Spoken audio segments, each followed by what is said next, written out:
SIR এর শুনানি শেষ আপনারা জানেন, আর 9 দিন বাদেই চূড়ান্ত তালিকা। কিন্তু কত নাম বাদ যাবে? 27 লক্ষের নথি ফের যাচাই করাতে বললেন পর্যবেক্ষকরা, এমনটাই সূত্রের খবর। অর্থাৎ সংখ্যাটা হচ্ছে 27 লক্ষ, যাদের নথি ফের যাচাই করার কথা বলেছেন পর্যবেক্ষকরা।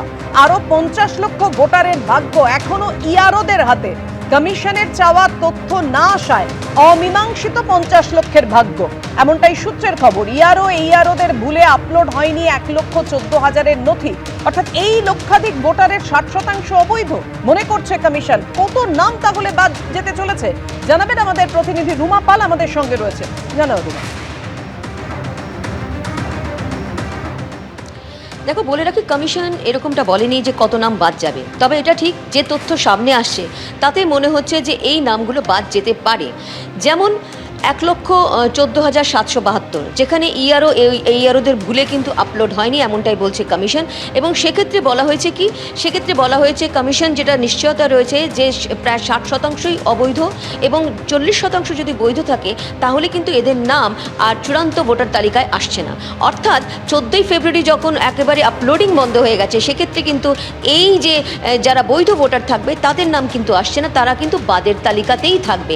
কতজন সংখ্যায় অবশ্যই সেটা চূড়ান্ত ভোটার তালিকা যেদিন প্রকাশিত হবে সেদিনকেই জানা যাবে। অন্যদিকে জানিয়ে রাখি, 27 লক্ষের এরকম নাম পাওয়া গেছে, যেখানে কিন্তু পর্যবেক্ষকরা আবারও যাচাই করতে বলা হয়েছে এবং ভেরিফাই করা হচ্ছে। এবং অন্যদিকে 50 লক্ষ এরকম ধরনের ভোটার রয়েছে যাদের ভাগ্য কিন্তু এখনও ইআরওদের হাতে, সেখানে কিন্তু তাদের অমীমাংসিত অবস্থায় রয়েছে। এবং এটাও ঠিক যে 2,43,000-এর মতো যারা ভোটার রয়েছেন তাদের কিন্তু অযোগ্য বাতিলের তালিকায় এখনও রয়েছে, অর্থাৎ তাদের ডকুমেন্টস বৈধ নয়, এমনটাই কিন্তু কমিশন জানিয়েছিল।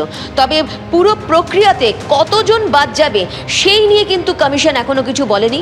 তবে বিভিন্ন ধাপে ধাপে যে রয়েছে সেখানে দেখা যাচ্ছে যে কয়েক লক্ষ মানুষের কিন্তু এখনও ভাগ্য সেটা অনিশ্চয়তার মুখে রয়েছে। অন্যদিকে আরও একটা তথ্য দিয়ে রাখি, যেখানে দেখা যাচ্ছে যে কমিশন বেশ কিছু সার্টিফিকেট কিন্তু তারা বাইরের রাজ্য থেকে তারা কিন্তু ভেরিফাই করাচ্ছে। কোনো ভোটার যদি এখানকার ভোটার হয়ে থাকে বা তাদের যদি কোনো সার্টিফিকেট যদি অন্য রাজ্যের হয়ে থাকে, ভিন রাজ্যের, সেখান থেকেও কিন্তু তারা ভেরিফাই করাচ্ছে।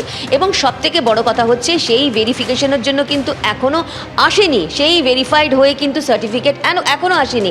এরকম সংখ্যাও কিন্তু প্রায় 1 লক্ষের মতো। এবং সেক্ষেত্রে সবথেকে বড় প্রশ্ন, তাহলে কি হবে? আর 2 দিন মাত্র বাকি রয়েছে, যেখানে স্ক্রুটিনি চলছে, স্ক্রুটিনি শেষ হয়ে যাবে। তারপর কিন্তু একেবারে 28শে ফেব্রুয়ারিতে গিয়ে সেখানে চূড়ান্ত ভোটার তালিকা প্রকাশ পাবে। তার মধ্যেই কিন্তু যখন যা সমস্ত তথ্য যাচাই হয়েছে বা স্ক্রুটিনি হয়েছে ইসিআই এর কাছে পৌঁছবে, ইসিআই সেটা কিন্তু তোমাকে বিরত করে একটু জানতে চাইছি, এই যে এইআরওদের ভুলে 1,14,000-এর নথি আপলোড হয়নি, তাদের ক্ষেত্রে কি হবে? তাদের ভবিষ্যৎ কি? দেখো, এখনো পর্যন্ত তো বলেছে যে কমিশন থেকে, সিও দপ্তর থেকে, যে এদের বিরুদ্ধে এদের শোকজ করা হবে এইআরওদের। কিন্তু এটাও ঠিক যে বৈধ ভোটারের নাম থাকলো না, তার তো হয়রানি হবেই। কারণ যদিও কমিশন বলছে যে বিএলওদের পাঠিয়ে তাদের ফর্ম 6 পূরণ করা হবে, ফর্ম 6 অর্থাৎ নতুন করে তারা ভোটার হবেন। তবে এটাও ঠিক যে 28শে ফেব্রুয়ারি যখন চূড়ান্ত ভোটার তালিকা প্রকাশ পেয়ে যাবে, তখন কিন্তু ভোটের প্রস্তুতি শুরু হবে। সেক্ষেত্রে আদৌ কি বিএলওরা এদের বাড়িতে যাবেন, যারা বৈধ ভোটার যাদের আপলোড হলো না, নাকি এদেরই আবার হয়রানির শিকার হতে হবে? এটা কিন্তু একটা প্রশ্ন থাকছে। তবে কত সংখ্যায়, কারণ 60% মনে করছে কমিশন অবৈধ রয়েছে, অর্থাৎ তাদের ডকুমেন্টস অবৈধ, এবং 40% যদি বৈধ ভোটার থাকে তাদের কিন্তু হয়রানির শিকার হতে হবে, এটা কিন্তু স্পষ্ট। ধন্যবাদ তোমার।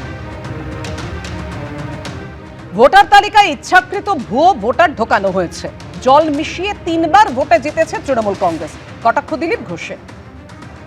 ইচ্ছাকৃতভাবে এই ধরনের ভুয়ো ভোটার ঢোকানো হয়েছে, সাপোর্টিং ডকুমেন্ট নাই, তাই তাদের নাম আসছে না আর আসবেও না। এই যে যেটা আছে, জল মারার কাজ চলছে, যেটাতে টিএমসি 3 বার সরকার বানিয়েছে।